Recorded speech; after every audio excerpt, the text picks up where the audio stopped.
Okay, I think we can begin, even although it's a few minutes to 7. We are supposed to start at 7. Ooh, why the lens is so dirty. So please give me a moment, I have to clean the lens. I just noticed that it's dirty. And in the meantime, what's up guys and girls, hopefully. How's the Christmas going? Have you... now it's clean. Have you witnessed any Christmas miracles, something like that? Because I haven't, but we shouldn't. On the other hand, it was, I think, okayish Christmas. Good thing that is that for the next week I'm off. I have a short vacation. I will not be working, so I will have some time to spend with my daughter. I had a plan to go to this aquarium in Berlin that kind of like exploded, and there it is no more. I took my older daughter there like 9 years ago. Now I thought it's a good time for take the younger one, but guess what? It's not really happening. And today we will be doing some magic. Well, not really magic, because today I figure out one more time that I have so many things to do and so little time. So why not just to combine the fun of meeting with you and having something like a improvised stream and building something and catching some work I have on my drones. Although I'm not really flying recently because the weather is abysmal, like it's raining all the time. So the weather absolutely sucks, but still there are some things that I want to do. And one of the things is that I want to replace the arms on the drone, because look what happens. This is my Pirx HD7 prototype. This is very important. This is a prototype model, and I kind of messed up some of the dimensions, and look what you can do. You can just move the arms. So I decided that it's why, because I use too much of the tolerances on the holes that are attaching arms to the body. So I figure out that, well, I can just mill the production series of the arms I have over here and replace them. And also it's time for me to decommission one of the Pirx series drones I have over there and have the second one of those. But I don't think we're gonna have time to work on that today. On the other hand, we can work on the Bicopter, because let me show you something.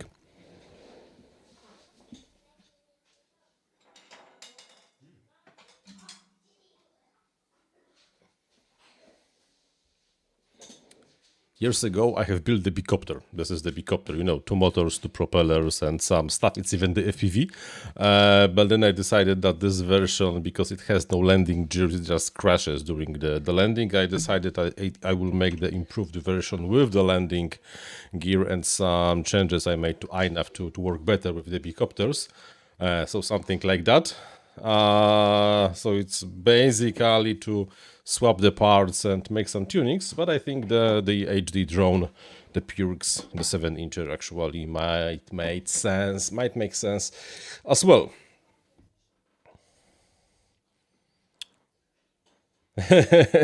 Jetty truck, yeah, being sober. Being sober. Yeah, drinking, not drinking. Some time ago, I decided that I don't like drinking. I mean, I can drink from time to time, but on the longer run, it's, well, the hangover on the next day is counterproductive, so not really. So let's make a quick poll. Start a poll. Drone or Bicopter? Drone, Bicopter. So, should we work on this one, on that one? By the way, I also have the new arm I was talking about. I should get me a new microphone arm for like a year or so. Finally got it, and guess what? I don't like it.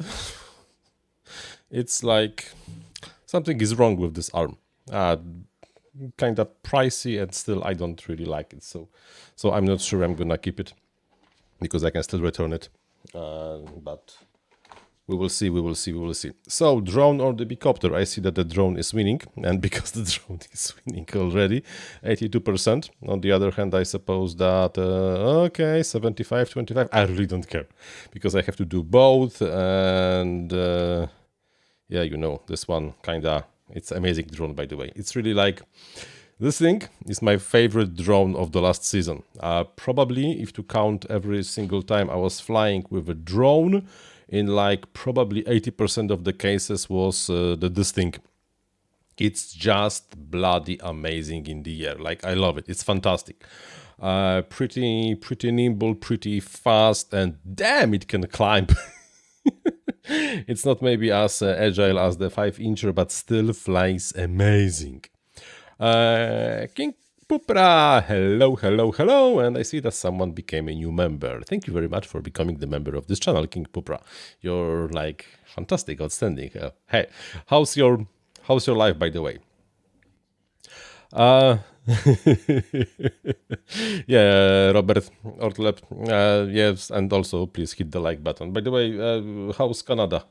Like that much or that much? I saw some pictures that in the Northern America, it's like a lot of snow. Yeah, that happens. Oh, wait, what the?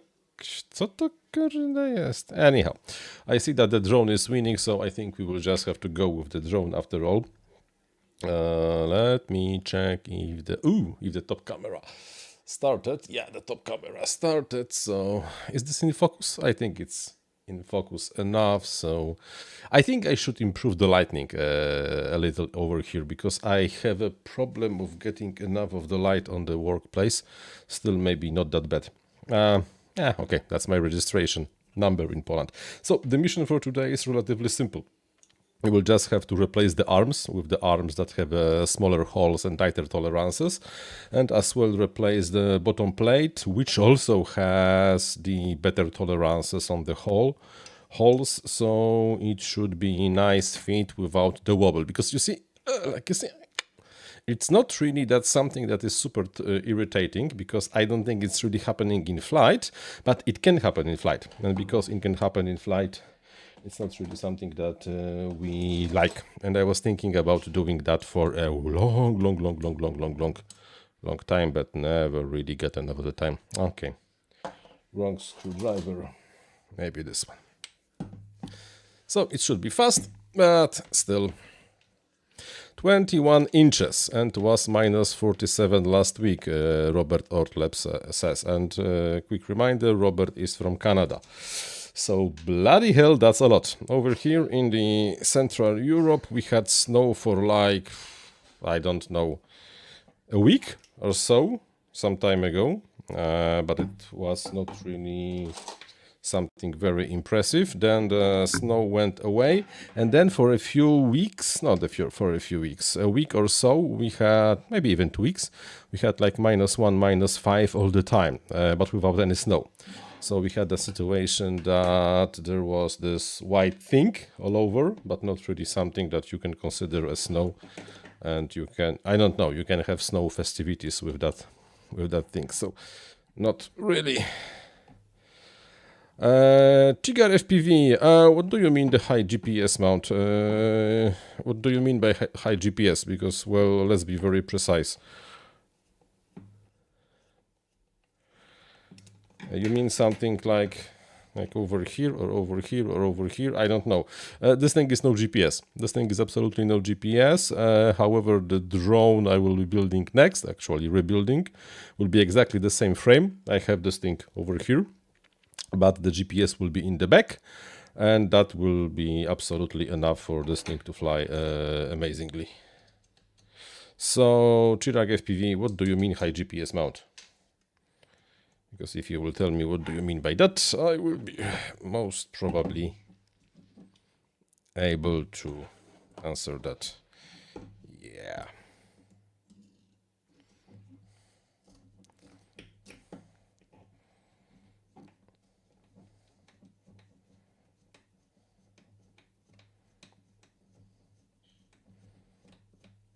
Oh, Johnny D built a 7-incher. Yeah, the Darwin 129. I had a Darwin 129 some time ago.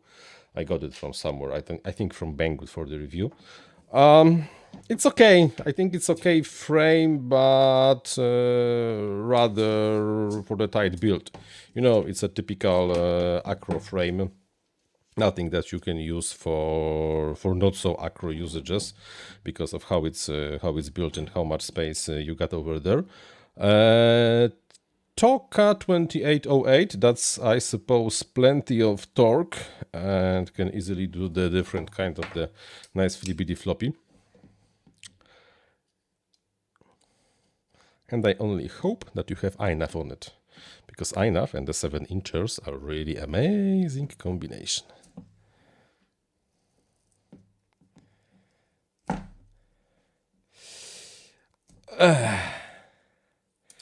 Jumper Xiake Ace 100 Vitol. Huh. I don't know what that is. Maybe we will have to find it later. New cool discoveries. Is there a toolkit that you recommend for us to buy and from where? Well, no, actually no. There is nothing that I can recommend that we can call a toolkit. And by toolkit, I the few screwdrivers and some other tools. I personally do not like majority of those toolkits that you can buy, because there are usually tools that you don't really need. Because let's be honest, in terms of the drones, what you really need are as follows. And trust me, there's not really that much. You need one of those. This is 2mm hex. And you will also need one of those, which is 1.5mm hex. Those are two sizes of the screw heads that you will be using all the time. Then you will need a new good pliers, surgical, for example. This is really like surgical stuff. I bought it from medical supply store. I don't remember how this thing is called in English. In Polish, this is pen. It has the ratchet, so it stays attached. And on top of that, a knife.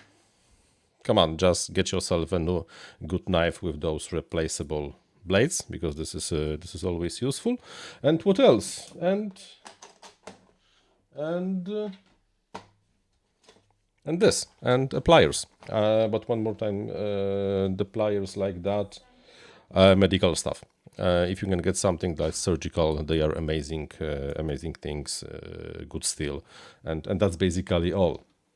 Maybe something to cut wires, but in almost every set of the okay, maybe like size 8 or 6. I don't remember the size of the nuts. This is 8mm socket to remove the propeller nuts, and that's all. And well, this is not really a good set.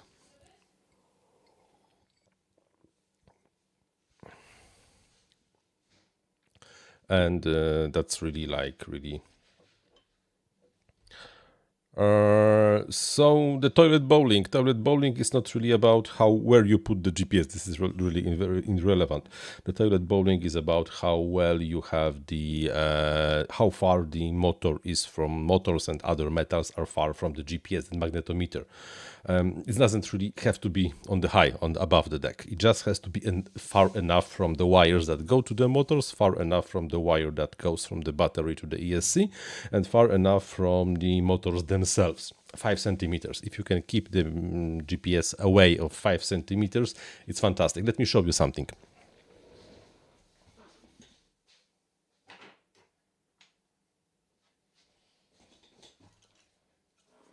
Almost everything I built right now is using the GPS in the back. You see, this huge 7-incher GPS in the back between the motors, like 10 centimeters from each of the motors. Absolutely not a single problem with the toilet bowling. Works just like that, like a charm.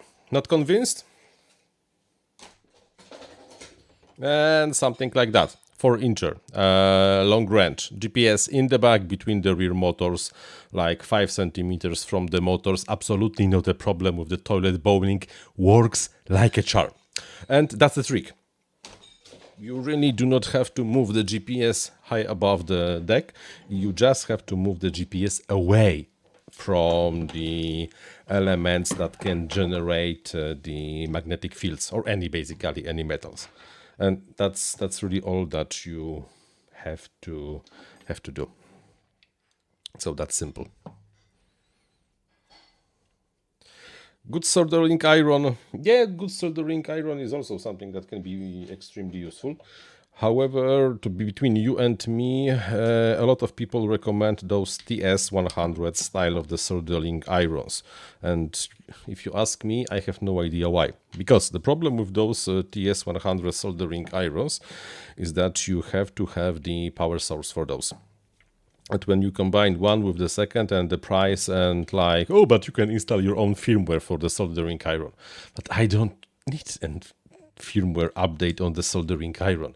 This is soldering iron is an extremely simple tool. The less I have to think about soldering iron and how soldering iron works is better for me. It just has to keep the temperature on the soldering tip the way I said it to. Nothing else, nothing more. So I for years have something like that. This is the Web 936 WEP from China. Total Chinesium crap. I only buy good soldering tips for it. Not the Chinese crap, but something that costs like, I don't know, $5 for every soldering tip. Professional grade, and this is working fantastically. Absolutely not a problem with anything. The temperature is rock solid, everything is rock solid. And this was cheap. If one day it will break, I will just replace the soldering iron and that's all. I don't really have to worry about, I don't know, like, honestly, it was super cheap. For the price of one TS100, I could probably get 3 like that. And still, I think it's better. At least to some extent. Yeah, the central unit is kind of biggish, but then you just put it somewhere and it's there. You don't have to really worry about that. So that's my opinion. And because we are only sharing opinions over here, you know. Turbo Lizard has a question. Did I try to build a Bicopter with the swash plateless propellers? If yes, how does it fly and how did you set it up? Swash plateless. What do you mean by that? Constant pitch, like the standard drone motors, or what? Because I'm not really sure. I will not pretend I know what everything is, and definitely the drone motor and the standard propeller has no swash plate. So yeah, but Bicopters suck. Honestly, guys, Bicopters suck. Bicopters, single copters, monocopters, dual copters, however we're gonna call them, they all suck. Yeah, that's the drone license plate. I don't care. Like, you can get the number. Okay, you can get the number. So what? King Pupra, thank you very much for your extremely kind donation. Come on, you're the king, man. You're really the king, and this whole live stream should be probably dedicated only to you and for your awesomeness. And because honestly, every stream you join, you give me some cash. That's amazing. Come on, come on. I feel like it's only fans, but I don't have to take off my gloves. Probably you don't want to see that, by the way. And Merry Christmas to you, King Pupra, as well.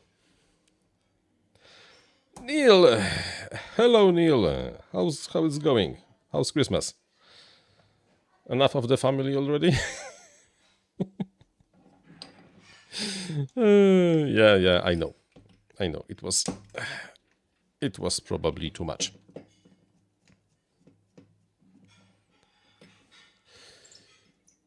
Freebeard FPV recommendation stack for 7-inch. SpeedyB F722 stack. SpeedyB F722 V3 stack with the ESC and with the flight controllers. This is really amazing piece of the hardware. Many people say get the F405 V3 because it's cheap. Yeah, I say add a few bucks and get the F722 V3 because I think it's actually a better flight controller than the F405. If you can get it, just get it and you will be extremely happy guy. That's really like my advice on this. The compass lost orientation. We just discussed this a few minutes ago. Just move the magnetometer further away from everything. That's the solution to the problem. Because usually, if you're really like losing orientation, then the drone starts toilet bowling. It's because the magnetometer is just too close to the magnetic source, like for example the motors. So that's that. Oh, by the way, have you heard about the drama with FreeSky and the Express LRS? Like the FreeSky drama again. They like to be the part of the drama, by the way, I think. And this is not maybe like super new thing, because this like started month too, somewhere in October probably, when it was announced that FreeSky will have the X-Twin. I think the name of the radio is X-Twin, which is the Express LRS compatible. Express LRS compatible, and according to the Express LRS developers, FreeSky completely fucked it up, because what they did, they have not really integrated the Express LRS transmitter into the radio. No, they like made their own implementation of the Express LRS, most probably using the GPL licensed code, made it lock only to make it really like compatible with Express LRS 2.3, not upgradable to 3.0, and pretend that this is compatible with the Express LRS. And then, assuming of course this is the derivative of the Express LRS, and as such falls into the GPL v3 limitations, they kinda forgot to release the source code. That's my yesterday's post about the if someone has the radio. One person actually volunteered that I have the radio, but I am out for the next few days. But I will gladly help you when I will be back. So what I will want to do is I will tell you what I will want to do. Why I cannot remove the flight controller from this thing? Oh, yeah. Oh, yeah. I see it now. Johnny the RC, I think you made a good decision with ordering the Boxer. I have the Boxer over here, and I'm actually migrating to Boxer. I'm not flying because of the weather, but when the weather will clear, I will migrate basically from the Radiomaster Zorro and TX16S to Boxer only, because having two radios, one for small, one for big, is kind of irritating, and the Boxer seems like a really nice alternative in the middle. Plus I'm also migrating to Express LRS, so you know, everything should be fantastic with that. Now I think we will be able to detach the flight controller from the bottom plate and the ESC. Yep. That was nice. Lovely. Lovely. Okay. So now we can remove those screws, and we will be able to replace the bottom plate. So, like I said, now we have the drama with the FreeSky again. Express LRS developers are pissed off. On the other hand, this is not really like the first time the FreeSky is doing something like that. That kind of irritates everyone in the community. Not cool, FreeSky. Really like not cool guys.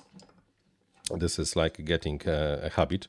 Remember what FreeSky was doing when the Jumper and Radiomaster released their first radios, the T16s and the TX16.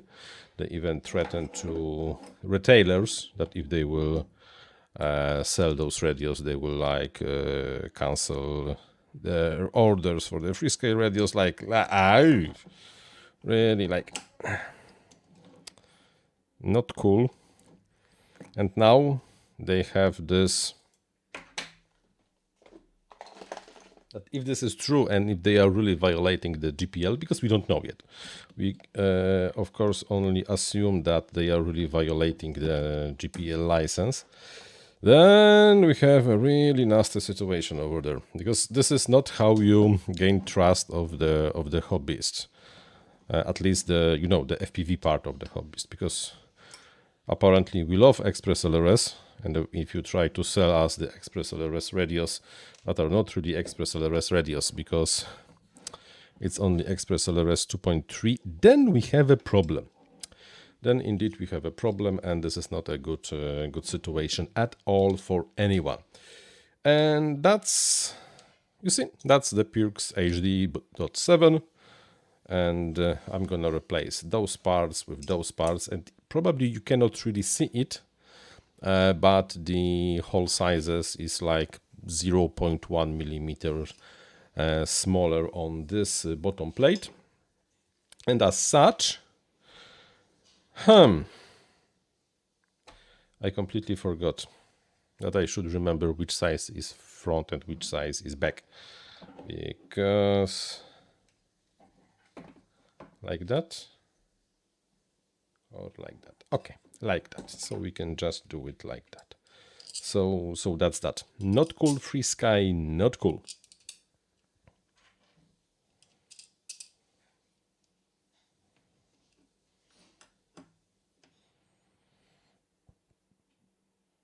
Declare, yeah, the RC and FPV guys kinda stopped using the free sky hardware. From what I know, free sky is really recently concentrating on the traditional big model airplane line of sights only, those bigger models, and they say that sales are going great. Okay, fantastic, outstanding. Still, if you ask me, this is really like bloody amazing radio. I like the form factor of the Boxer. It's really like almost the perfect size of the radio. I mean, it's much smaller than the big radios, yet it's not really that big. And I also replaced the gimbals. As you can see, those are not original gimbals. Those are the AG01 gimbals I took from the TX16S, and this really like right now really like feels great in your hands. Amazing, maybe not amazing experience, but pretty nice experience with the switches. And I'm still not convinced that this is a good switch to arm and disarm, because in case of the crash, hitting this button to disarm is kind of like problematic. Since the beginning I was arming with the SB, because then when you are flying and if you want to disarm, you just flip the finger and you are basically disarmed. With this one, I'm not convinced yet. However, I think it will be fine. So let's see how, when only the weather will allow, I will play around with this thing a little. Expect it will be amazing. Expect it will be amazing. It still has the ghost inside, but I also ditching ghost. And by the way, I noticed the problem with the Boxer. Because apparently there is a problem with the Boxer. Seems like the bay, the JR bay in the back is slightly too small. It's like a tau, or maybe for a few taus too small, and it's really like super hard to put the radio module inside. Yes, it's super nice fit, it's not moving anywhere, but it's also really like a press fit into the bay. Not perfect. Works, but definitely not perfect. And now, is it symmetrical? No, it's not symmetrical, so it has to go like that. So that's that. That's the first radio that has this smaller compartment. Really, like, for the first time when I tried to install the module inside of the bay, I was like, what the hell? And it just turned out that it's slightly smaller than probably the original specification on that thing. Too bad, because on the other hand, I'm ditching the ghost, so why not? And one of the reasons I'm ditching the Ghost is because Immersion RC decided that we don't give a fuck about the Immersion RC users.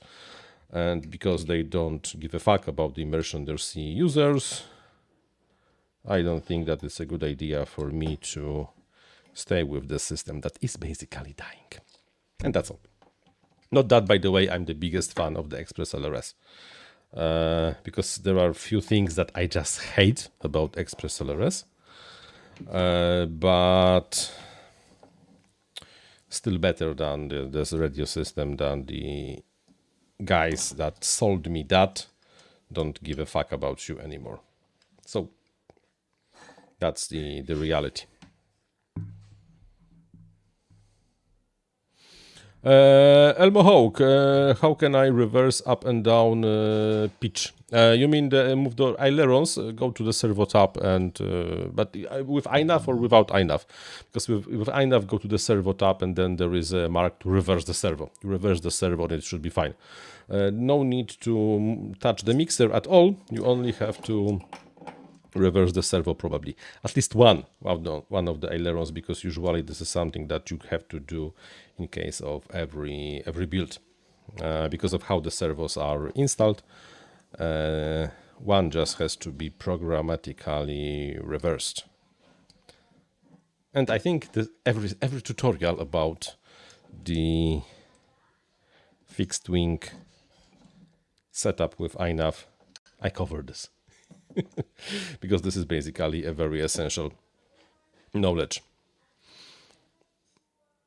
Audio Gig FPV black box takes a lot of CPU cycles, but how to check if it's too much? No, it doesn't. No, I don't think this is really a problem. Or rather, if you are not using F411, flight controllers don't care. You don't really like, this is not relevant. Only the F411s might actually suffer from the problems with the black box. And we usually lower the usage of lower the logging rate, not to ease up on the CPU, but to ease up on the flash usage, and that's basically all. So I would not really worry about that. I never really personally had a situation when the CPU usage from the black box log was too high. Unless you are using F411s, then everything is basically possible. And you never really know.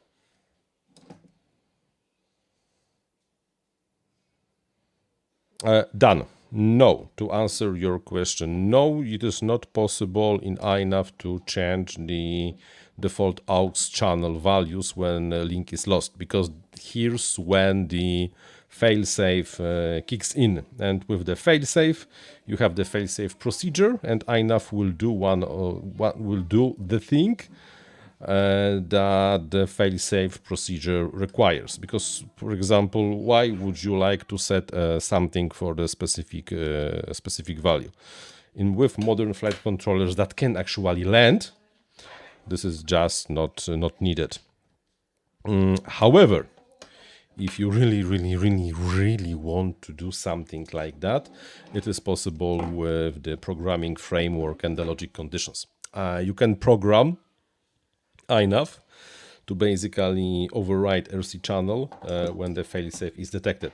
But if you mess something up and you will override something that doesn't have to be overridden, then you might just lose your drone, airplane, flying wing, whatever. Because this is not something that you should be doing. So technically possible, but I one more time ask the question, but why? Why? What do you want to achieve? If you want to modify the behavior, then why? If you want to, I don't know, open the parachute, then yes, okay, you can do it, for example, with the failsafe detection in the logic conditions and setting up the servo value to any value you want.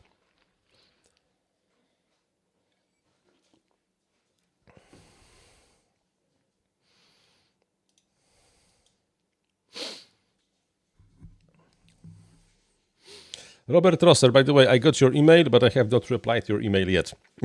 I know, it's there. As though I will reply hopefully tomorrow. So be easy on that. Are 2816 size motors just prone to running hot with the D-term turn all the way down? So, motors running hot. Motors are running hot when the motors are having too much of the waste power. If the power fed to the motor minus losses, the losses on the power fed to the motor is just too much comparing to the cooling. And that means motor can get hot just by speeding. This is just the reality. If the cooling, the design of the motor is just not good enough and there is not enough cooling built into the thing, and I don't know, it's like pusher, not a pull configuration. So even with constant, without absolutely D, it can get hot, especially if you put too big of the propeller on that, feed it with too much of the voltage, or just demand too much from the motor. It's not really about the size. It's about what the motor can do and what the motor cannot do, and if you are not just overusing the motor with the situation you have.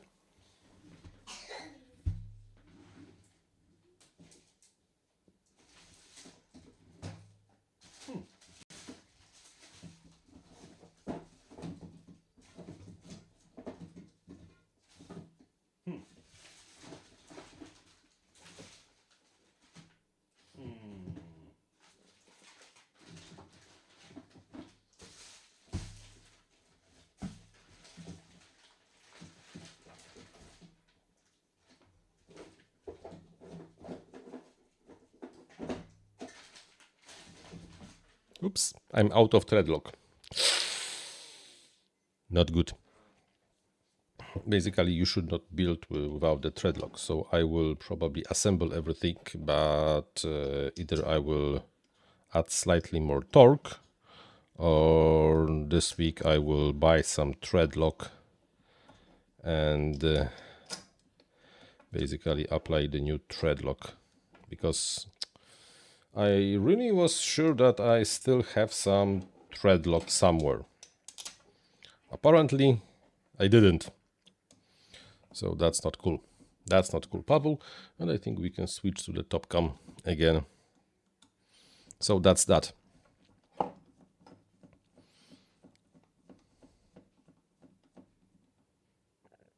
Oh, Robert Rosser, most probably your motors is just not designed to run on 6S. If you're trying to run the same motor on the 4S and on the 6S, well, you should probably not do it because of how the physics works. If you just apply more voltage, then the current goes up and the power goes up, and just the motor might not absolutely have enough of the cooling capabilities to keep itself cool. This is not really relevant then to any kind of the D-term tuning, noise, whatever. It's just too much. Check the specification of the motor, and if you are not really maybe just abusing it with your current setup, because this is very, very possible. Chirac FPV SPDB F405. We are talking about the V3. On iNav doesn't work with D-shot and black box issues. Yeah, not really. I mean, black box works, but you will not get the D-shot from this board, because one of the pins have a conflict and there is just not working. Yeah, Mr. Bolt, what goggles do I recommend? It goes like that. I still think that the DJI, but not the latest DJI goggles 2, but the DJI FPV V2, those older generation DJI system, is most probably the best FPV system out there, at least for me. However, However, DJI being DJI and not really like caring too much about different things is a completely different issue. And you know, compatibility stuff and here and there. I think that Walksnail is getting better, and like probably in the month or two, maybe half a year, I will be able to say that yeah, Walksnail is ready. You can use Walksnail for everything. O3, the image of the thing looks amazing. However, well, there are those things and issues here and there. By the way, DJI contacted me. DJI contacted me about the support with iNav for the O3 MSP DisplayPort. Maybe something more official will happen. They kinda promised even that they will send the goggles and the air unit for us to be able at iNav to be able to test this thing. So this is cool because they wrote, please give us shipping address. We will send you goggles and the O3 because I don't have any. And I have no intention of buying this thing. On the other hand, then they said, yeah, please give us a few days. Okay, so maybe they changed their mind. Who knows? But right now the official statement is that DJI apparently is interested in having the iNav support for the whole MSP DisplayPort. They would like see this thing to happen. And they are, if not willing to fix what they messed up by the SIMs, they are, well, let's say, decided that, okay, maybe we're just gonna send one unit to someone. Maybe they will just fix this thing. So maybe that's okay. We will see how this thing gonna work. Anthony Cipriano, no, I have not got the Walksnail video RX. Walksnail Cadix some time ago stopped talking to me. I thought, a pretty nice relationship with Cadix, like a year ago, maybe even slightly longer than the year ago. But then one day they just stopped replying my emails. Why?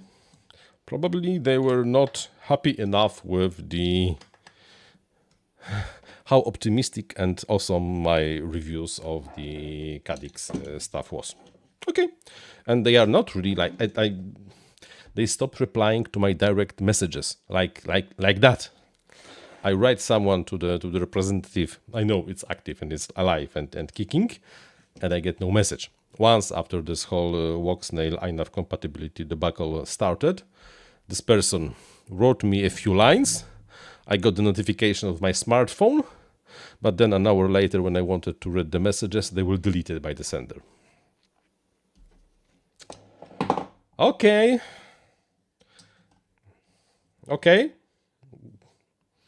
Like, okay. You don't want to. You don't have to. We are living in the free world. Nobody has to do anything. I don't have to help you. You don't have to help me. It's all fine. For me, this is very important. For me, this is only a hobby. And okay, let's not talk about money because it doesn't make any sense. But like I said, for me, this is only a hobby, and also the hobby that pays the bills, at least in the way that this hobby of mine allows to cover the expenses of the hobby. So hobby is free, minus time, of course, which is bloody always expensive, but nothing more than that. And because I don't have to, I have me being a software developer pays my bills. I'm talking of the paying my bills. Here's some ads. Sorry.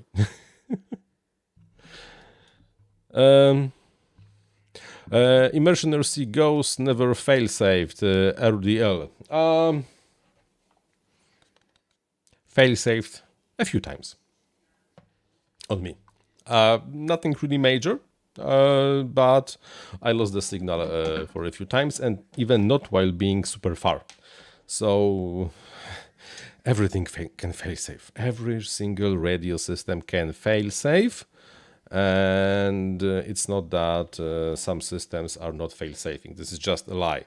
The marketing crap people want you to believe. Because of how the radio is working, it can always fail-safe.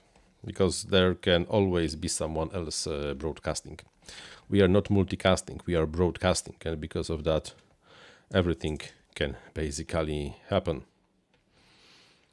Yes, Audio Geek FPV, that's not cool. But whatever. Like, really, okay. There's the saying that at certain age, you become permanently unimpressed by a lot of things. Okay, I don't care. I don't give a fuck. You don't want to talk to me, I don't have to talk to you as well. And it's absolutely, absolutely fine. However, if you can just say, sorry, Pavel, we don't want to cooperate with you anymore because we don't think that the numbers that you are bringing to us are worth this, and we have not liked this and this and this and that. Okay, absolutely fine. No problem. You're honest. I'm honest. Everybody knows what's happening. And like super simple solution. But ghosting doesn't really feel like very mature way of handling stuff. But like I said, it's okay.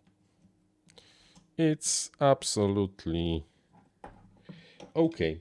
And comparing that there are really like companies who like handle this thing in a completely different way, it's fine. Who cares? Who gives? Everything is bloody amazing. Why the screw is not? Ooh, I think I stripped. Yeah. Fuck. I stripped the motor. Fuck. Okay, I think I destroyed the motor hole for the one of the screws. Let's remove this one and let's see how severe the damage is. It's not a problem if the motor will be only on 3 screws. This will be fine. But I do want to see how severe is the damage on the motor itself. No, it's not severe. I only stripped like 0.5 millimeter, a few thous of the one. Interesting. But the motor base gave up. That's for sure. Interesting. Very, very interesting. Maybe just... okay, I know what it is.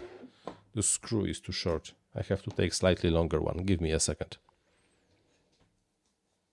And I also think we can end the poll because we are doing the drone, not the Bicopter.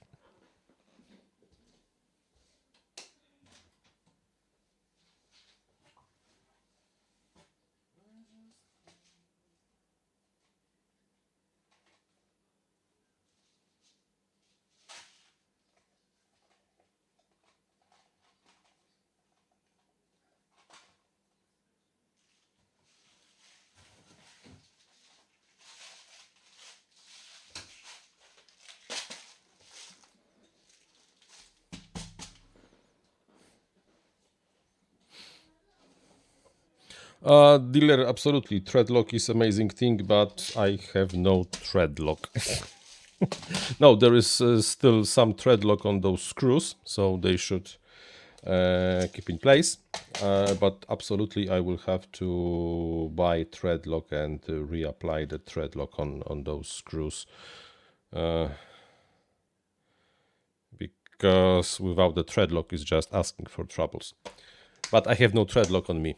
I could add a regular glue, but I don't think that this is the way to go. Still should be enough for 1 or 2 flights, and luckily you can hear the rattle when you are close to lose really all the screws. So that should be, it should give me enough of the notice. And if you really like tighten them strong enough, they should hold.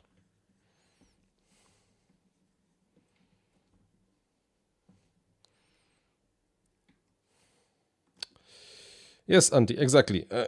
The screw just has to come deep enough into the threaded section, so you have, because I don't know, the motor base over here, you cannot see it. It's like 3 millimeters, maybe more, maybe less. How big is the base? So the base is 3 millimeters, which gives us like 2.5 taus. I will not pretend I can change from taus to millimeters, but you need really like put the screw deep enough into the mix so it has a nice grip. Of course, not too deep, because if you ride the screw into the into the wires, then, well, no, it won't fly then. But still.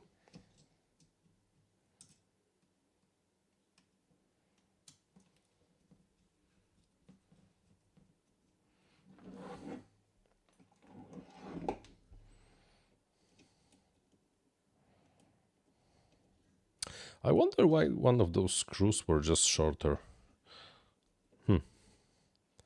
What was the author thinking? And I was the author on that, of course, because why not? Any plans for the New Year's? Any interesting endeavors? Doing something crazy? Doing something interesting? Not really. But you know.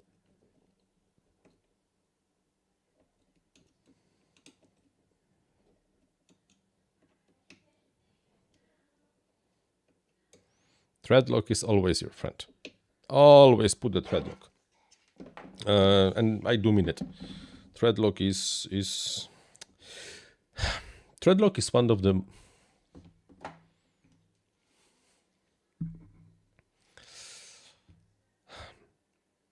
if you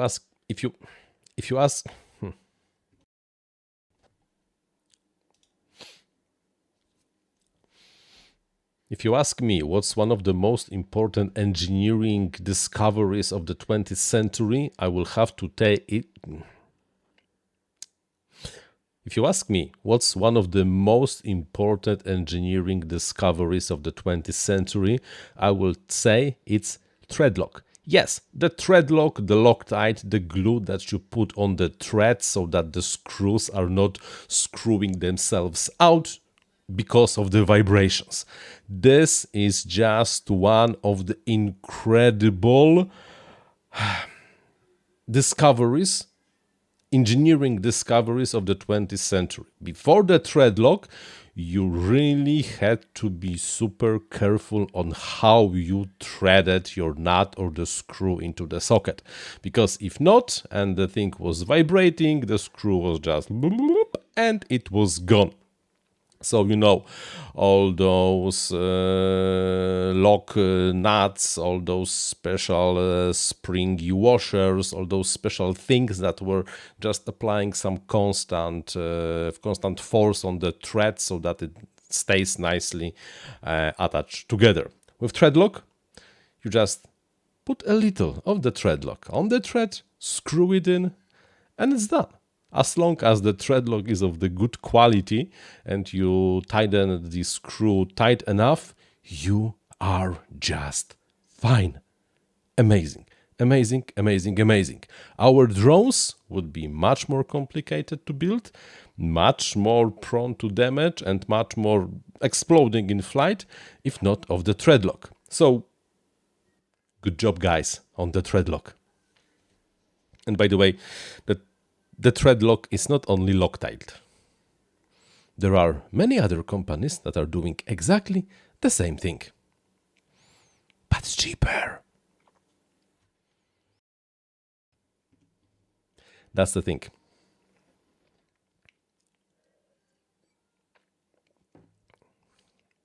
Paweł Wasilewski, by the name, I suppose you're from Poland. I bet.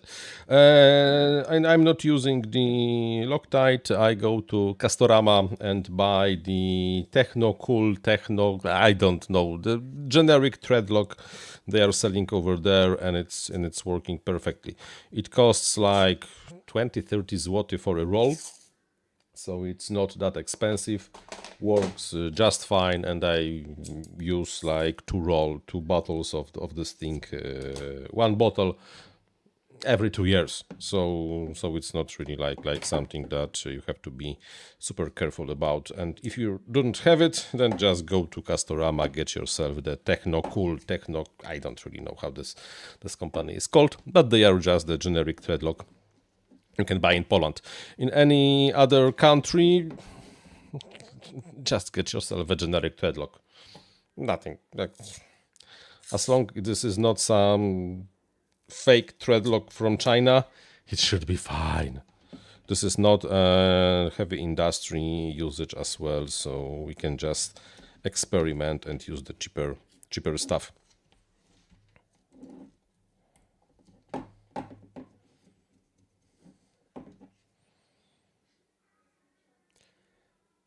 Ian, finally, that's a good choice. By the way, Mark Hoffman, the Blackest Tech, which always and he had a really like crazy way of writing his Blackest Tech, B14 blah blah blah blah blah blah blah. You know, Hacksaw also changed his name on the YouTube, and now he's just Mark FPV, and everybody knows who's Mark FPV is. Fantastic. So Ian, good choice, because all those numbers, you know, I know who you are.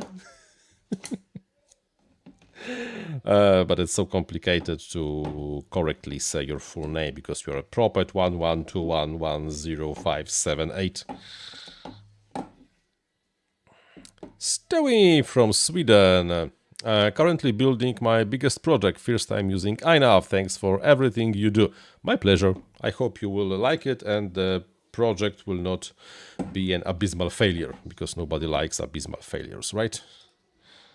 On the other hand, it's really like, it's hard to mess up with iNav.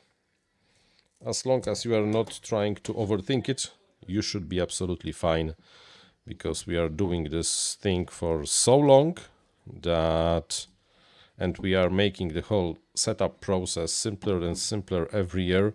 It's really hard to mess up if you're not really like doing something super strange. So as you can see, the drone slowly starts to look like a real thing,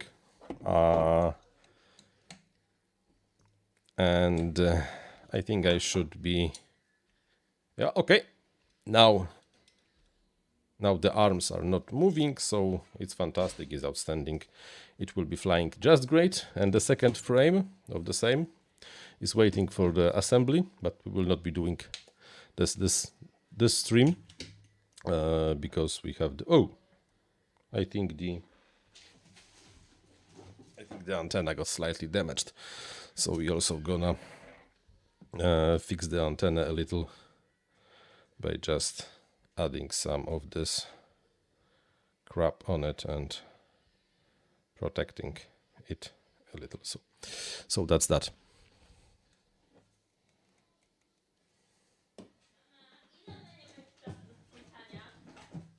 The gaffer's tape, yeah, that's not perfect, but the gaffer's tape is really like a very nice tape to. This is well, the gaffer's tape, electrician tape. It's the name gaffers came, I think, from the movie sets. When gaffers, the guys who were taking care of the electricity, the setup, were using this thing to install stuff. It would be amazing if not the fact that also the dirt collects to this clogged part of the tape. But besides that, it's really like a very nice thing, and I use it on a lot of my builds. Sometimes I go just with the standard electrical tape, but not always. It's really depends, and mostly it's just this stuff, which is, like you said, it's pretty cool. Yep. So looks like we have our job is done. I replaced the arms on my Pirk 7 so that they should not move anymore during the flight. So that's nice. How are we standing with time? It's only an hour. So that was actually faster job than I originally expected. Nice. We are nice, efficient bunch of people.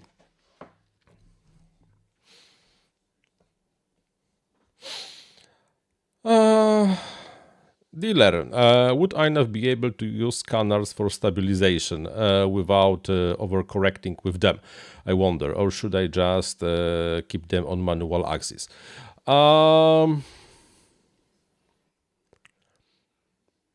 That's a good question, because I never really had the airplane with canards yet, and I never really went into tuning that. But I think it should work with canards. I mean, you have canards. The question is how many pitch control, how much of the pitch control factors you have. Are the canards the only pitch control, or the canards are only just the addition for the thing? Because you can have the lower weight on the canards, so that then the response of the canards is smaller than the response of the ailerons in the back. Or even it's, to some extent, it's even possible to have the separate PID controller only for the canards. It requires some like fancy schmancy things here and there in INAV, but it's doable. So dealer, not the only thing. Imagine a delta with 11s and the canard. So they are only just the addition. If they are only the addition, I will just manually couple them with the pitch channel without the PID controller. At least for now. Because like I said, it's possible to have the separate PID controller only for the canards. But I'm not sure how easy to tune this thing would be. And I'm not really sure if this would be really worth it. So just assign them to the pitch channel or the separate channel for now, and only if you will want to really like deep dive into the topic, then try with that, because I cannot really tell you how this is gonna behave, because I have no idea, because I never really used the airplane with canards and INAV yet. On the other hand, I, for example, had the flying wing which used the servo for the thrust stabilization. It was vectoring the thrust. The motor was on the pivot, and it was just working just fine. Absolutely not a problem. INAV standard setup. I was only able to disable the pitch control on the 11s, and enable the pitch control by tilting the motor. I even should have the video somewhere how this was flying. It was flying. It was controlling pitch very well. Just as the motor was going up or down and then changing the thrust vector. So it was okay. And because we still have like some time, let's do the Bicopter, shall we? Because like I said, I also have this Bicopter to work with. So why can't we just work on the Bicopter? And I will be able to show you how my Bicopter is working. I will also probably have to drop the RX. We're gonna drop the RX because the RX is crap. We will not use this RX. Yeah, so that was my Bicopter. You see, those are two motors with servos, and the INAV is able to change the angle of the motors however it pleases. So the pitch control is thanks to this kind of the movement. and the yaw control. Then the pitch is like that, and the roll standard setup. There was a problem though, because it was thank you very much Audio Geek for the €3 donation. And there was a problem that when I was pitching forward, it was trying to change the angle of the it was shitty. I have a better way of handling that, but then I also decided that, well, we should probably fix more than just that and add the landing legs. And this is the improved frame with the holes to install the landing legs. So let's just work on that, shall we? Probably we will have to start by installing the threaded inserts because the frame is set up to accept the threaded inserts over here, so that the installation of all the components is simple. Let me get the threaded inserts. Let me fire up the soldering iron and let's do some engineering.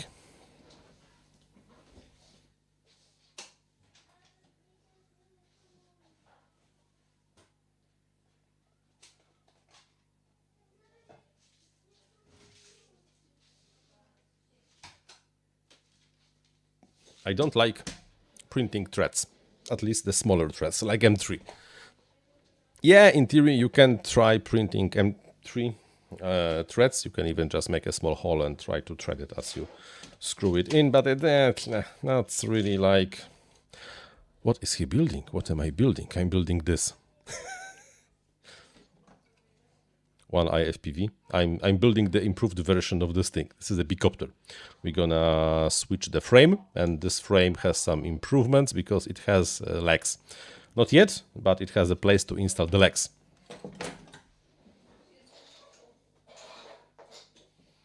So it will work like that, the legs on the frame. But no, seriously, we just have to... First we have to install the threaded inserts, because like I said, I don't like printing the Ian FPV, the Pirx 7. We are no longer building Pirx. The Pirx is already built.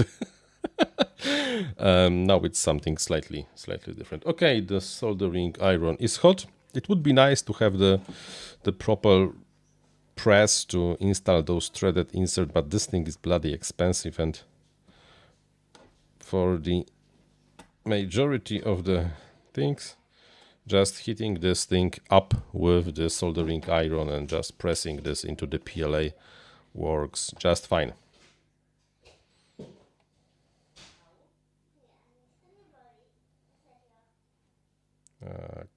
Okay. Fuck.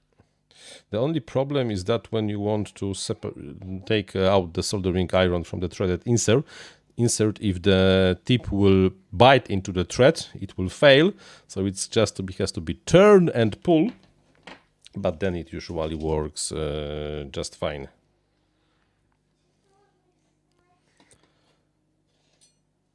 The Osprey Kirkirov, the Osprey type, no, not really. This is kinda Osprey. This is kinda Ospreyish, but you know, without the hull and stuff.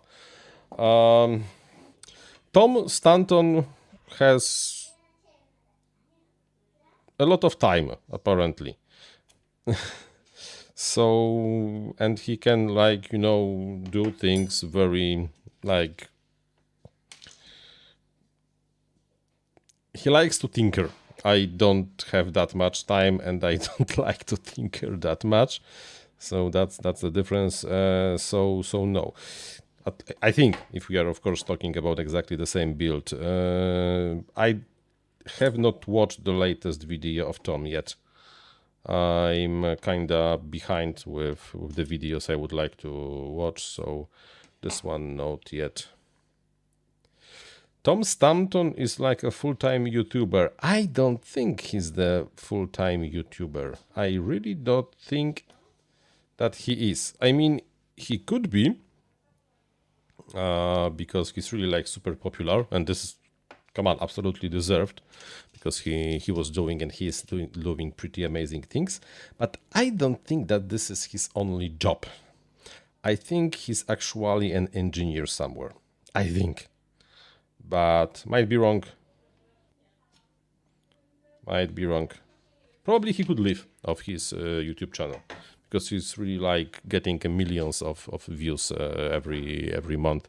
So probably he could live. But I don't think he's living. Maybe. Who knows? I'm just a bloke who pretends to know stuff.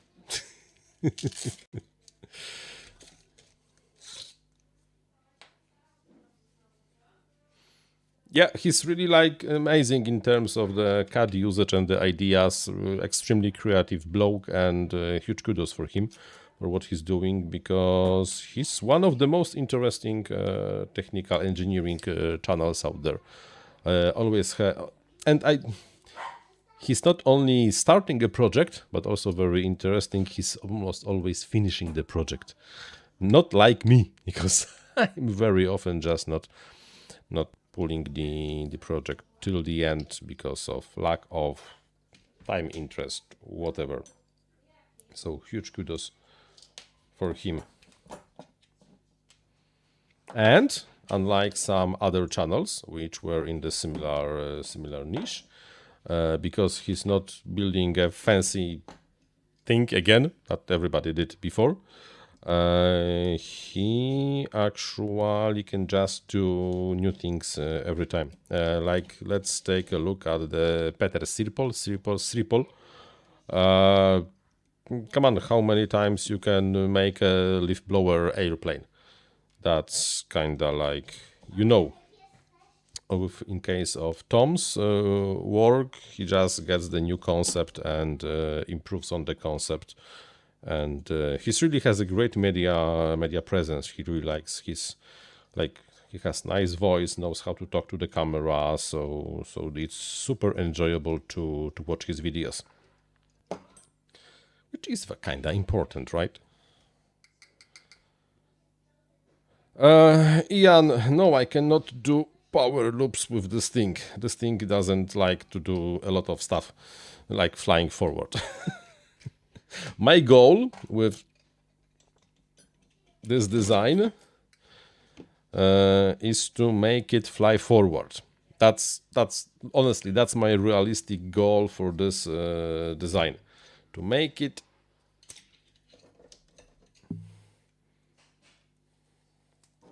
fly forward, because right now it doesn't like to fly forward. And now we have a problem.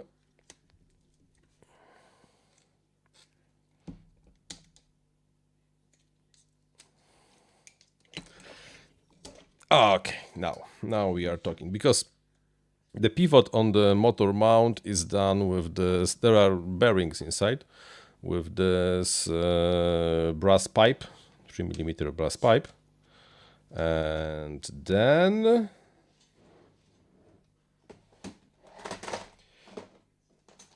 I have a thing for the Bicopters. And my front camera just died. Interesting. I wonder why my front camera just died. I think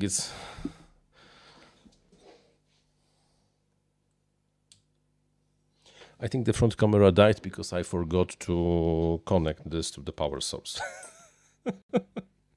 The cable was in, but the charger was not enabled. So this is the pivot servo with the motor. There are two bearings over here. This piece of the piping goes into and acts as an axle. Kinda works. This one, because one IFPV is asking what this thing is. This is the kinetic driver by Jacko whatever. This is basically just a weight.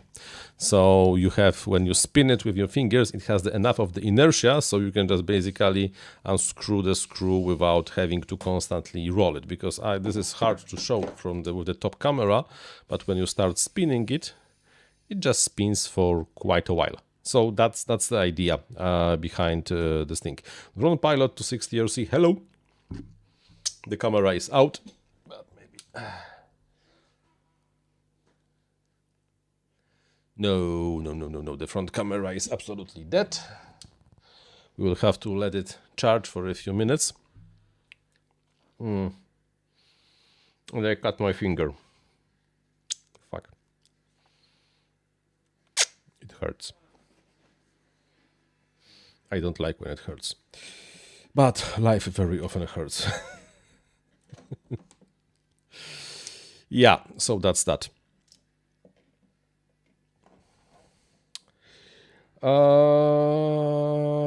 What I wanted, yeah, over here I also have to. The top camera, however, is not really discharging that much. Also, out of the top camera, I always have only on the battery power, but for the top camera, I have the external battery, and with the external battery of like 6 amp hours, this thing can work pretty long. But the front camera, because the front camera has the standard battery inside, it's basically always powered from the USB-C. But today I forgot to turn on the charger. So we already know that the front camera lasts for 1 hour 20 minutes roughly before it dies. So we learned something today. See, we every time learn something new, and it's useless, at least usually, knowledge. Now, the question is, what do we do with the receiver? What should I install as the receiver? Maybe I should install the Express LRS one. I had a plan to use it for something else. So, should we install the Express LRS or the Ghost? The Ghost or the Express LRS? Express LRS or the Ghost?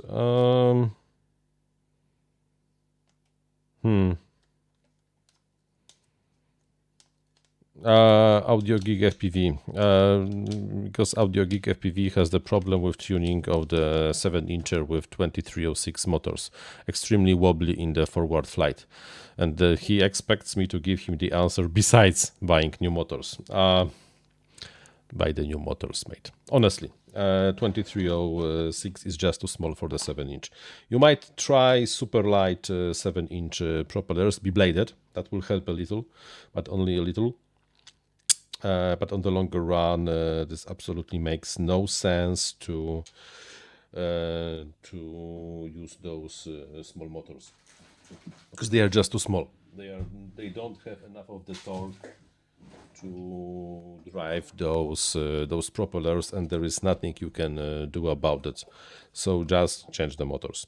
I know that this is not something you kinda expected, but this is the only practical advice that I can give you, that I know it will work. Everything else will not. You might play with increasing the motor timing, you might play with a few other things, but like I said, lighter propellers, be-bladed propellers, and so on and so on and so on. But at the end of the day, you just need more torque to for your setup to be able to fly smooth. And the only way to get more torque is to basically have bigger motors, just like that.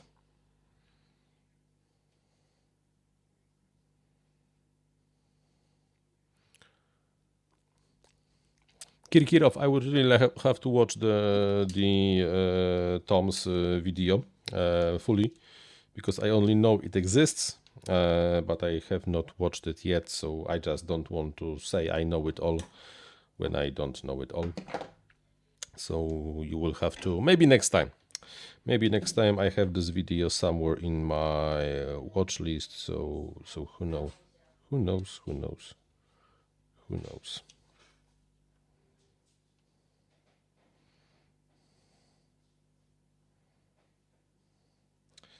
So yeah, the Bicopter will get the express LRS. Wait a second.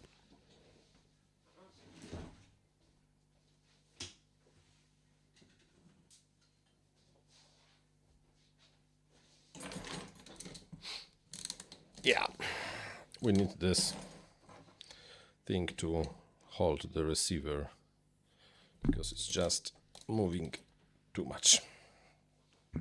Now we are talking.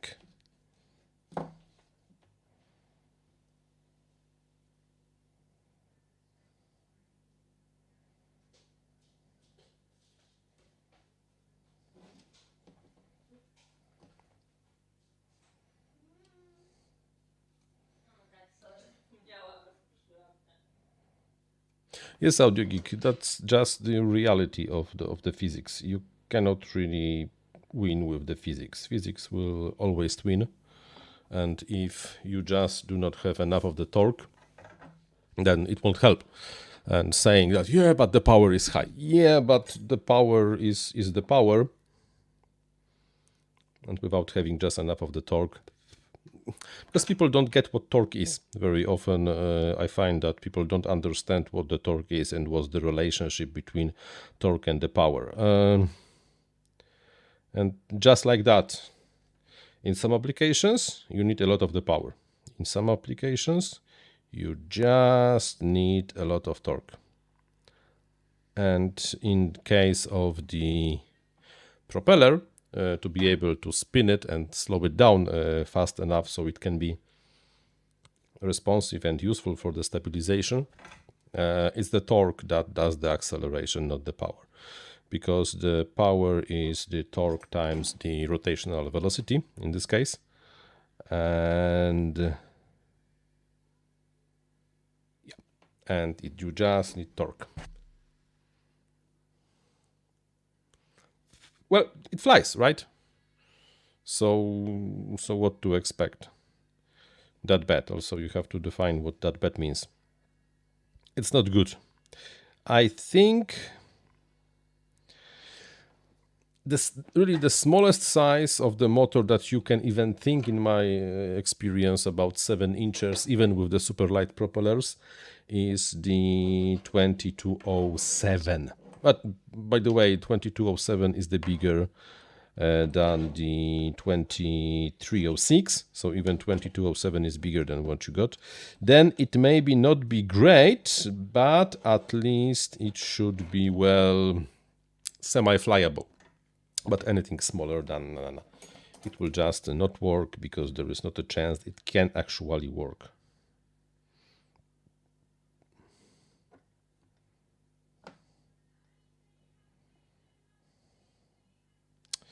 Oh my, this was an S-bus. We will not be connecting this to the S-bus, not a way. The S-bus times are over, nobody is using S-bus. So where are we going to connect the receiver? This is Matek 405 CTR, I think. Super legacy flight controller. So TX1, we have something here. Servo here, TX1, RX1. Okay, let's connect this to the serial port 4. And I think we can just call it a day. Should we zoom in a little? Yeah, we can zoom in a little.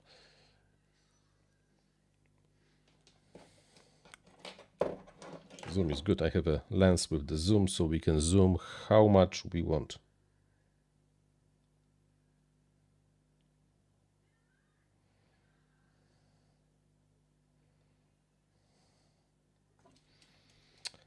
Okay. Look how legacy of the receiver this thing had. This is the D8 do-it-yourself. I got it like 7 years ago, 5-7 years ago, I think, on Banggood. Absolute crap, if you ask me. Never buy this kind of the cheap receivers from China, because it's never really a good idea. But back then it was way cheaper than anything that you can buy that was compatible with the FreeSky.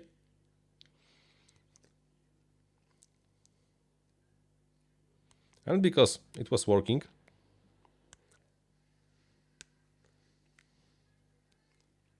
I thought, why not?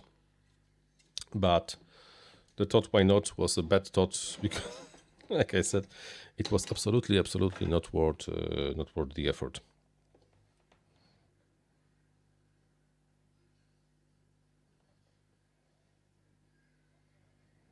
So let's do the soldering and let's start assembly of my brand new Bicopter drone.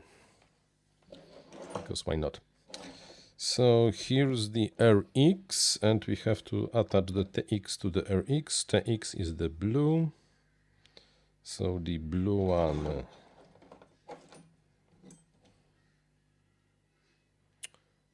goes here.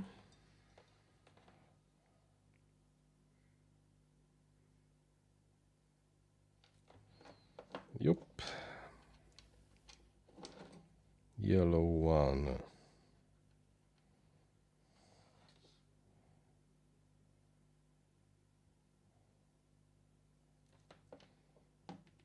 goes here.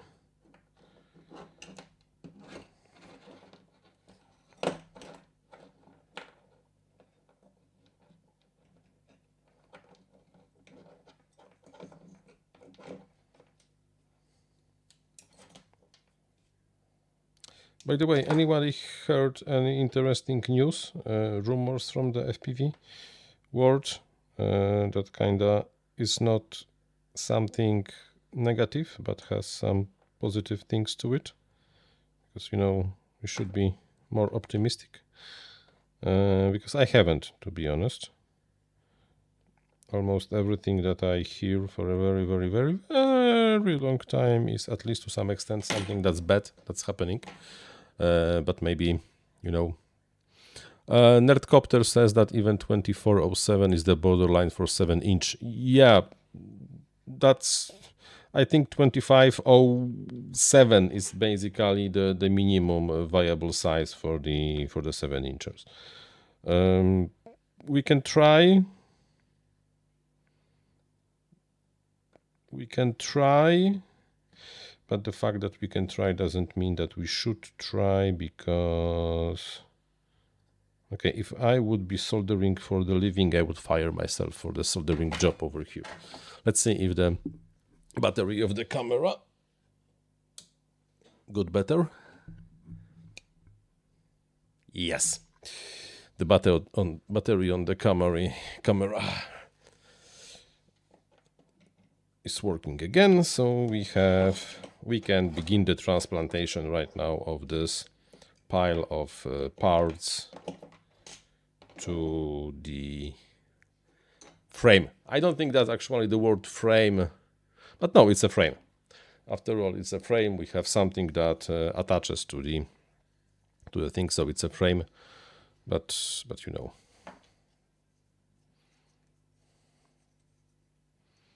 Brandon Beans, hello mate, nice to see you around. What's up?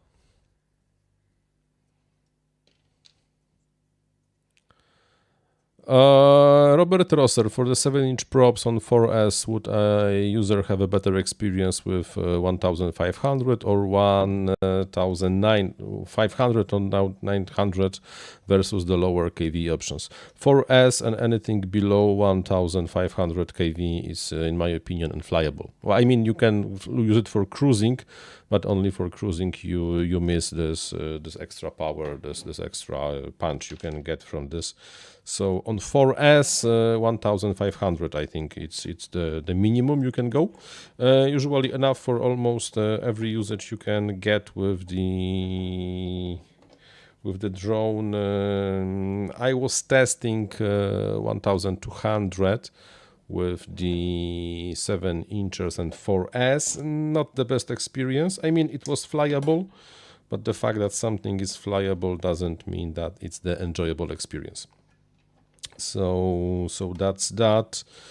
1900, however, I think it's too much. And you will kill the battery with this kind of the KV. because then the current will be so high that most probably the battery will not really last very, very long. On 6S, however, there's only one choice, 1200. Everything above that is just too much of the power and too much of the RPMs. Anything below you cannot really buy because there's nothing. The motors for the modern 7-inchers basically enter at 1200, which by the way is good. Because like I said, it doesn't really make sense to go lower than that because there's no practical gain. And see, because we just installed those threaded inserts into the frame, now we will be able just to quickly assemble the whole contraption, and only the last standoff.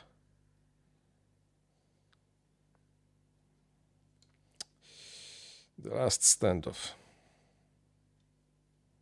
Yep, the last standoff. Cool Cat, hello, Merry Christmas, Cool Cat. I hope that your Christmas was at least fine.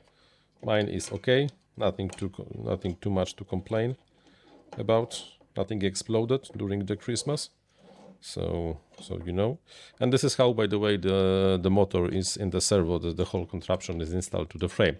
It's just a slide in. The servo doesn't even have to be attached to anything, because then the let's call it a pin, the axle, comes in and locks the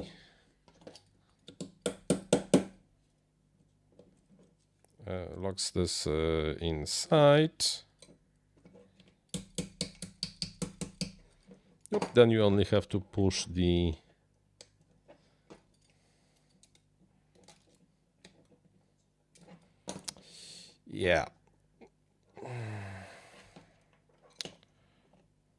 and you only have to push the bearing into the correct place.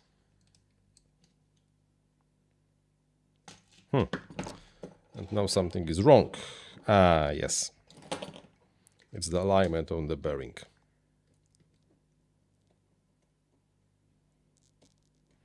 To be honest, I could have done it without the bearing even, because this really doesn't need a bearing.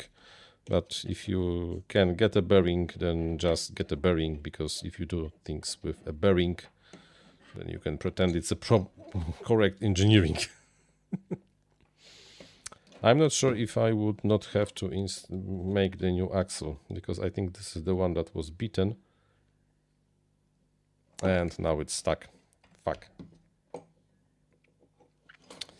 Okay, I will worry about this later. Now it makes no sense to worry about that. Let's just install the second motor, and hopefully this time there will be no problem. Exactly, this time there was no problem. You see the axle went just perfectly in, but this one doesn't want to. I mean, it's kind of locked in place, but this is not really what we wanted. So let's do something like that. Okay. Just take the bigger hammer. Because the bigger hammer is almost never the correct answer, but sometimes it's just the only answer you can really get. And now we are almost done with this Bicopter. And there are still 40 people watching, which is kind of interesting. Because I never really expected that people will be watching me getting angry on some stuff. But apparently people, at least some, you, because you do it, like to watch when I'm building something. By the way, I have a question. Why? No, really, because I would like to know which aspects of me doing the videos you really do enjoy the most. What's really the reason you are here instead of being somewhere else and doing something else with someone else. but instead you are here watching the middle-aged man building some crap. By the way, please give me a moment. I have to find some M2 screws because the ones I have over here are just slightly too short.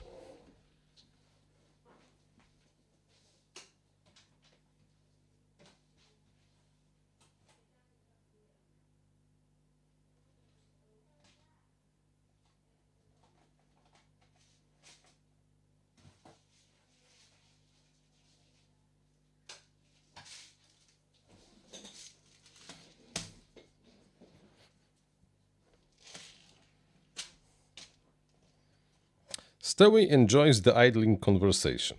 Okay, that's awesome. That's awesome.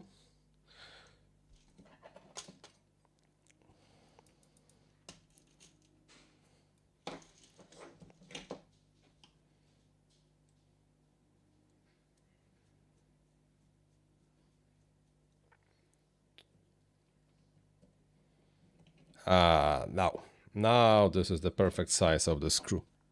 This holds the camera perfectly in place. I even think we can turn off the soldering iron because we don't need it anymore.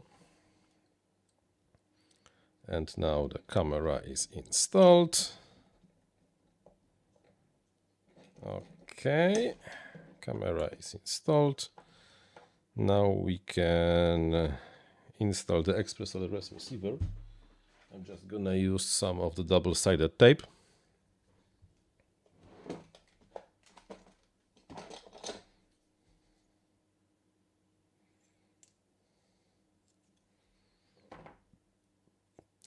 I will just smack it on the frame like this, and it should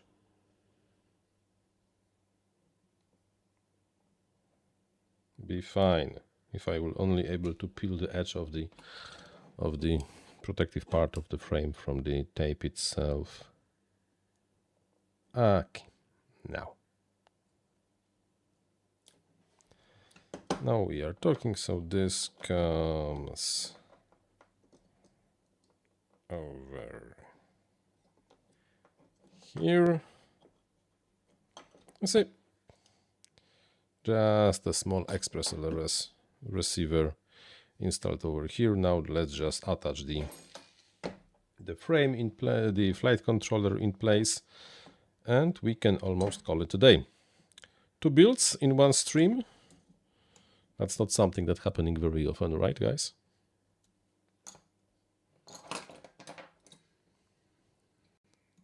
Faster than Jesus is building the Fanjet currently with the Turnigi 3674 2000. No, also.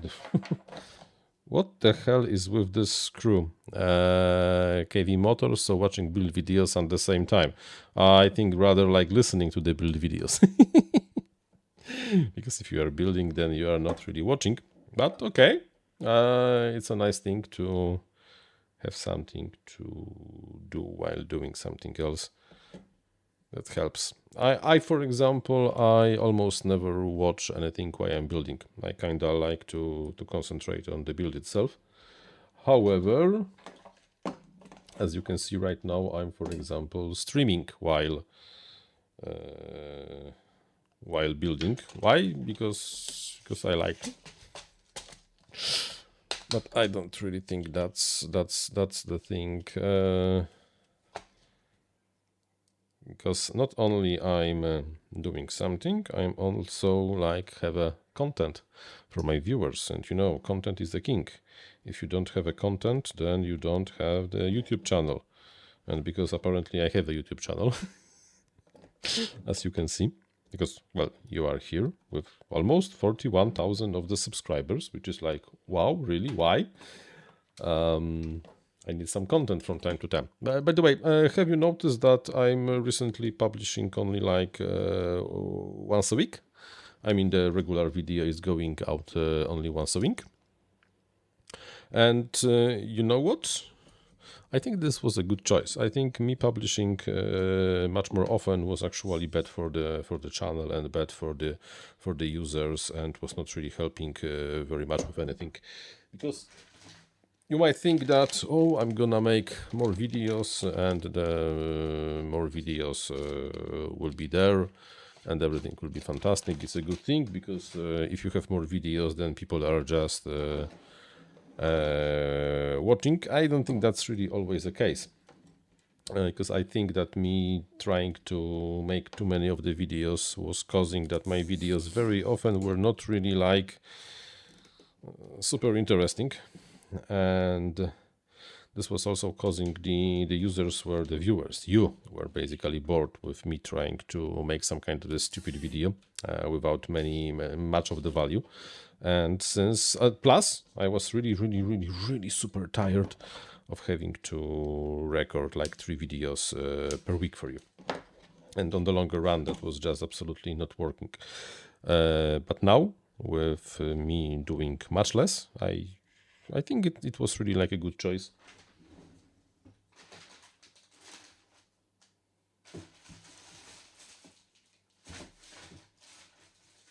I lost the tape.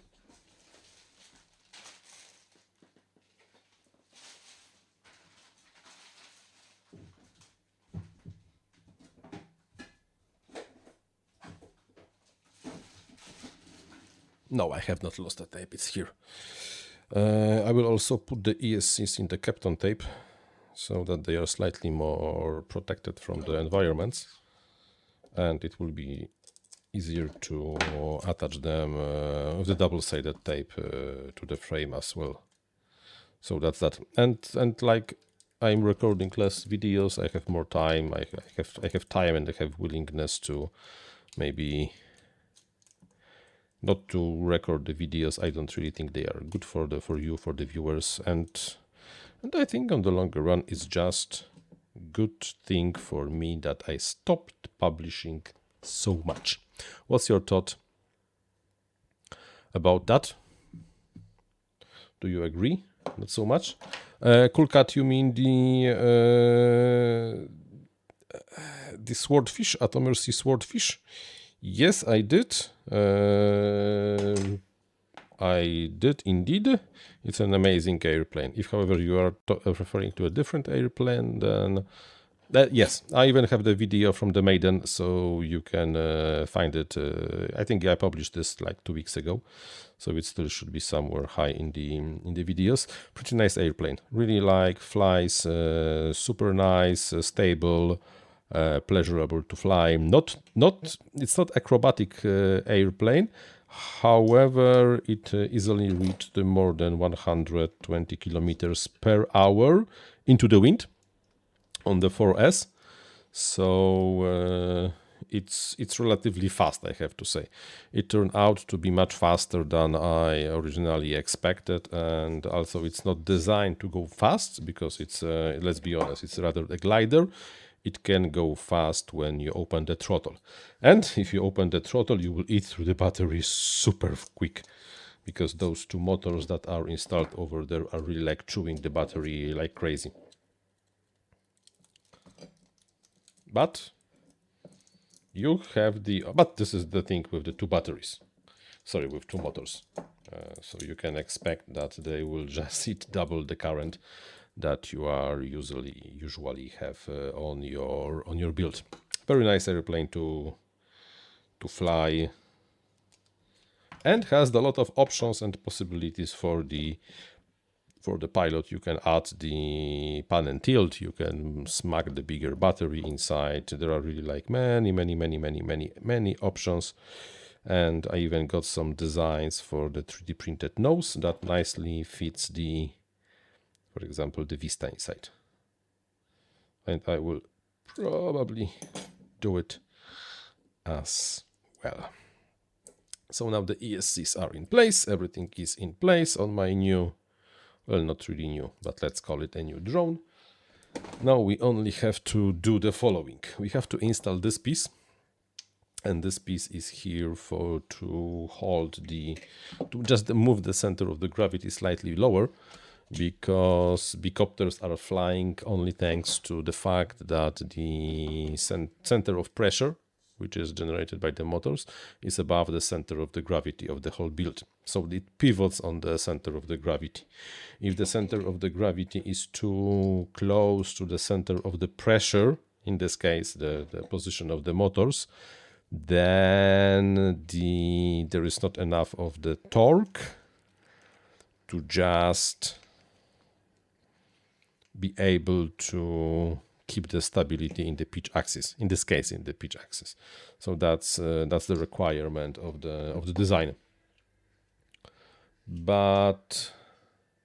And it's not like it's super good, because, well, you have to just shift the center of the gravity lower, but it's I have to find the correct length of the screws. Okay, this one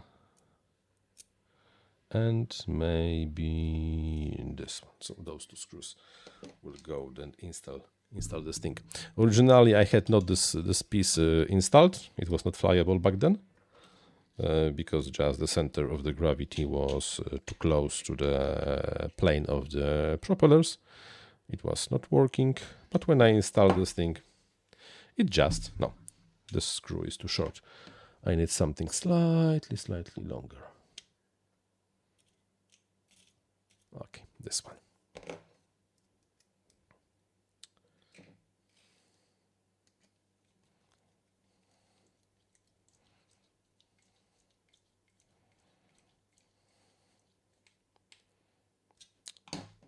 Lovely. Now we only have to install the landing legs. So the question is, should I use hot glue or should I use the CA? No idea yet. Let's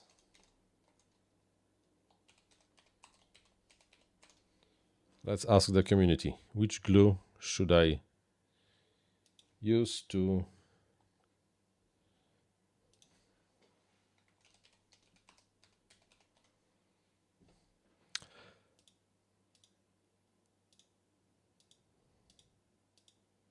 glue this in place. I have both. So that's how it's gonna look like. There is not too much of the material for the legs, so, but I think if I will be careful with landing, it should kind of survive the treatment. Hot glue cures all. CA, okay, guys, CA is winning. Should I really use CA? It's not really a problem, because the legs, for example, are connected with the CA. On the other hand, if the frame will break, and then the hot glue is kind of removable. Yeah, hot glue.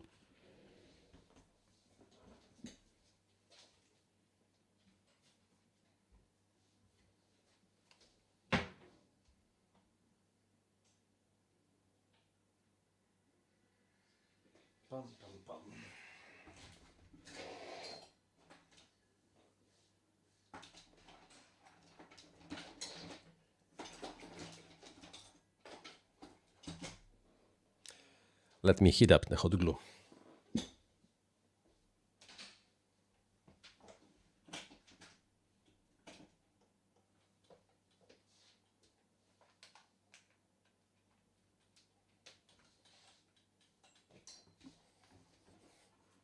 And the hot glue is heating up, so a few minutes and we will have our second build of the stream done.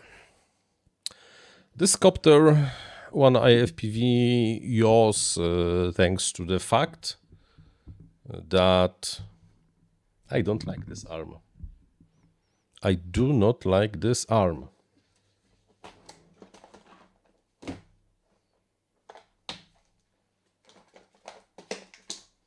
I will just answer your question in a minute. One IFPV. Where's my set of Allen keys?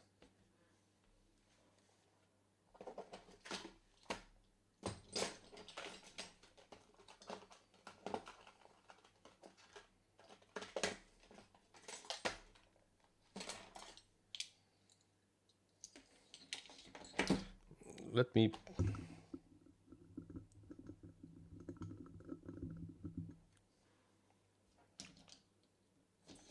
I honestly don't like this arm.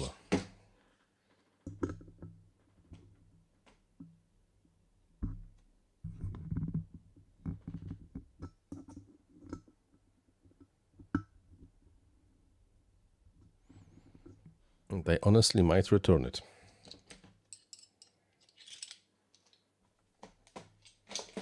Anyhow, this copter yaws thanks to the fact that it can do something like that. If it does something like that, then this motor generates the thrust in this direction, this one in this, and the whole contraption will rotate like that. If it will do something like this, then of course it will rotate like that. Pitch, not the roll, because the roll is probably the more classical copter-like. The roll is just done like that. This motor spins faster, it goes like that. The pitch, however, is interesting because in this design, it's not that the whole contraption tilts, which what was the original code doing, but it has to stay vertical, but both motors have to tilt forward, and then it should at least translate like that. So that's the general idea.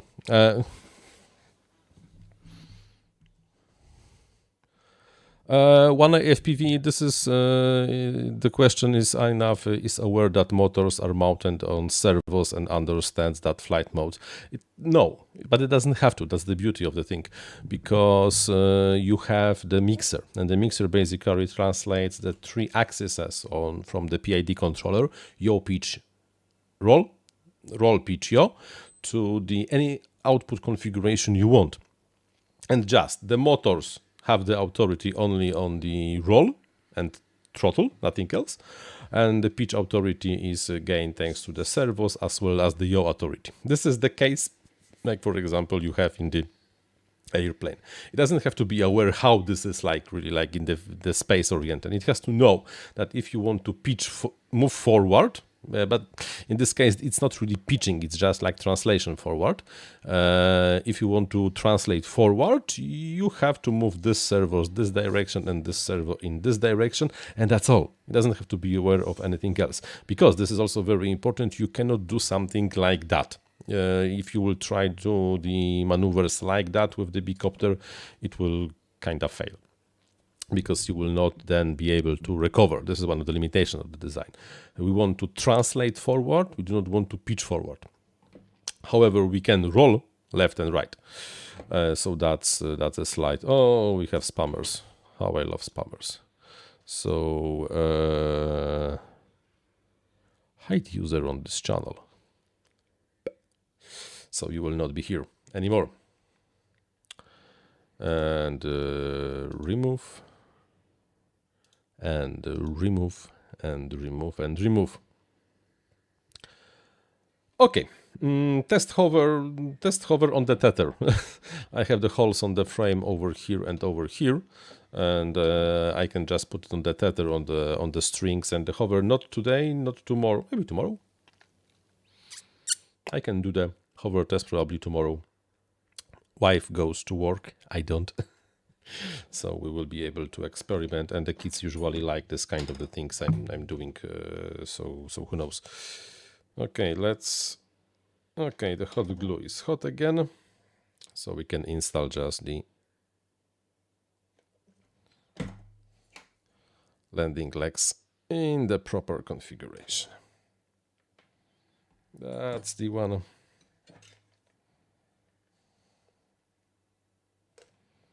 And that's the second one. So, landing legs in place. Looks like a real thing. Not something that I designed in the CAD and printed on the 3D printer, right? So that's that. And the battery goes on in the bottom. Something like that. And it should be flying like that. And that, and that. On that we will see. If I will make some flight tests tomorrow, maybe I will just make the short video about that. And by the way, also one more question. What is your take on the whole shorts idea on the YouTube? because I'm making shorts from time to time. Not like very often, but from time to time I'm making a short. But you, as my hardcore viewers, are my target audience. What do you think about me really like making a short from time to time? That's like from time to time, like from the crappy content I have from here and there. Is this how irritating this thing really is for you? Because I would like to know. Because maybe I should stop. On the other hand, the shorts are giving me quite a lot of views, and also shorts are giving me subscribers, which is also interesting. Like 5%, around 7% of the whole subscribers on the channel is coming from the shorts. So maybe it's not really that bad of the idea. Who knows? Who knows? Who knows? Maybe even we can make a real. And you know, I'm not Elon Musk. Even if I ask you what you think about stuff, we might do other. You see, the CA1. Yet we did it with the hot glue. So let's have a poll. Shorts on the channel. Okay. Please stop. Because, you know, it's not a TikTok. But the short content has some appeal. Absolutely has some kind of the appeal. But let's see what you think about that. Robert Rosser, the only thing irritating about shorts is that they repeat infinitely until you change it. Yeah, that's the idea. that's the idea. And you know, Auntie gets stuck in shorts from time to time, but I don't really mind them if you had more of them. Up to you, I suppose. Is this the same control method? Cool Cat is asking about the Bicopter right now as on the dual motor helicopter. Nah, I mean not really. Because with the helicopter, you have the collective pitch. That's the difference between this setup and the collective pitch. Because even if you have this tandem rotor setup, like on the Chinook, for example, you still have collective pitch. And with the collective pitch, the thing is that here the whole motors have to rotate to change the behavior of the thing. With the collective pitch, you can change the place where the vector of force is attached. So it's similar, but not really. The difference with the helicopters is that on the helicopter you do not have to move the motor. Collective pitch helicopter. Here you have to move the motor. But if this would be flying like this is basically a Chinook model. This is then very similar to the Chinook. However, we are flying like that, so it's not really a Chinook, but besides that, there is not really a practical difference between two of them. And that's basically all. And one more time, Bicopters are cool, but they are not practical. And even like just look like nobody is really like the Chinooks are dead. No, are they dead? I think I don't remember if they are still using Chinooks because there's only a problem. So that's that.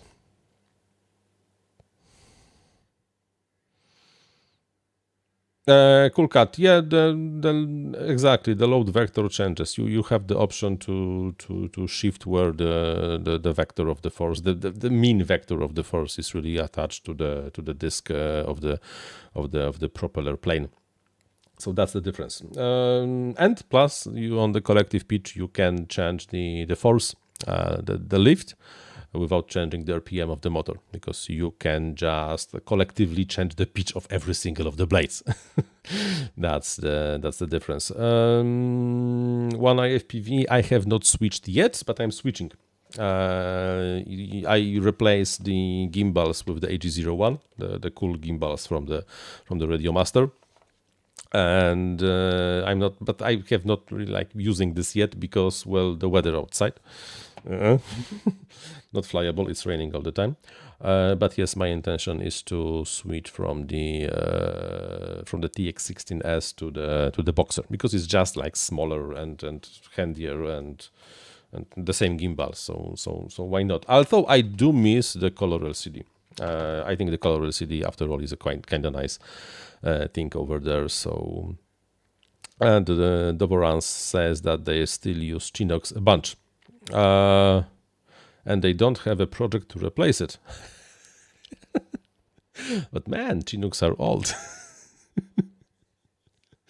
Chinooks are old. Okay, okay, guys. I think it's almost 2 hours past. Thank you for joining me on this okayish Christmas evening, and we did quite a lot of things today because we replaced the arms on one of the drones. We built the frame. We built this thing, which looks kinda like interesting, and that's that. The regular live stream will happen. I don't know, probably somewhere next week, because no, next week not. There is a chance that the regular live stream will happen on the 7th, so not New Year's Eve, but the next week.